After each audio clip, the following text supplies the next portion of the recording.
The locker room echoed with the ghost of voices, rubber soles squeaking across tiled floors now long emptied, metal locker doors clanging shut one last time before silence settled like steam. It was the kind of stillness that came after battle, sacred, almost. Outside, the stadium lights were dimming, the roar of the crowd a distant hum swallowed by night. But inside, two figures lingered.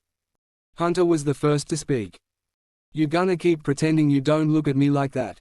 His voice, deep and cocky, cut through the quiet like the whistle that had ended the final quarter. Dax, who sat shirtless on the bench with his arms draped across his knees, just smirked. "You trying to start something now, golden boy?" Hunter stepped out from behind the row of lockers, still in his dirt-smudged jersey, shoulder pads loose and hanging like he didn't care if they fell off. His blonde curls were damp, slicked back with sweat, a few beads still rolling down his temple, disappearing into the edge of his jaw. Golden boy. Yeah, he was that. Quarterback. Poster child. The one whose name the cheerleaders moaned in their sleep. But right now, his eyes weren't on the crowd or the scoreboard. They were locked on Dax like he was reading a challenge carved in stone. Dax looked up, lazy and defiant. Tattoos snaked down his arms, his knuckles bruised from tonight's win. He was a linebacker, all grit and growl, the kind of player who hit hard and didn't apologize. Where Hunter was all clean flash, Dax was chaos in motion. But in the locker room, stripped of the roar of fans, the difference between them blurred. "You stayed," Dax said, voice low. "So did you." The silence stretched again, thick with something unsaid. Hunter peeled his jersey off slowly, almost like he knew he was being watched, and he was. Dax's gaze dragged over every inch of him. The cut of his abs.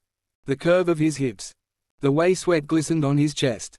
Hunter tossed the shirt onto the bench, smirking. "Guess you wanna shower alone, huh?" Dax muttered, leaning back slightly, but not moving. "I don't mind company." Hunter's grin was feral now. They'd danced around this for months, taunts in the locker room, two long glances in the weight room, the way their bodies collided on the field like magnets with no direction but toward each other. But nothing had ever broken. Until now. Hunter closed the distance, slow, deliberate. The air between them crackled, warm and heavy. His hand reached out, not grabbing, just hovering. At ease. "I saw the way you looked at me after the touchdown," he murmured. "Like you wanted to pin me against the wall and—" Dax surged up. 1 second, he was sitting. The next, he had Hunter backed against the locker with a force that clanged through the room. Their chests collided, muscle on muscle, sweat mixing, heat rising. "You think you know what I want?" Dax's voice was a low growl against Hunter's throat, his breath hot and ragged. "You don't know shit." Hunter didn't flinch. Didn't push back. Just smiled wider, tilting his head slightly to give Dax more skin. "Then show me." And Dax did. It started with a fist in the collar of Hunter's pads, pulling him forward. Then came the other hand on his waist, gripping tight. Hunter's own hand slid up Dax's bare arms, thumbs brushing over his shoulder blades, feeling every twitch of muscle beneath the skin. Their bodies pressed closer, heat rolling off them like a furnace. Time slowed. There were no more games to win. No more teammates to impress.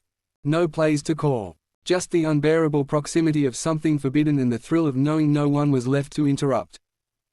Dax's lips hovered a breath away. "You always gotta run your mouth." Hunter's eyes burned. "You love it." Dax chuckled, low, dark, dangerous. "I do." And then, finally, impossibly, it happened. Dax kissed him. It wasn't gentle. It wasn't careful. It was raw and claiming and rough around the edges like the two of them.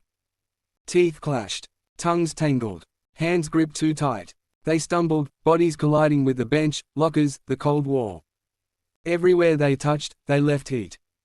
Hunter gasped into the kiss, pulling Dax in like he wanted to drown in him.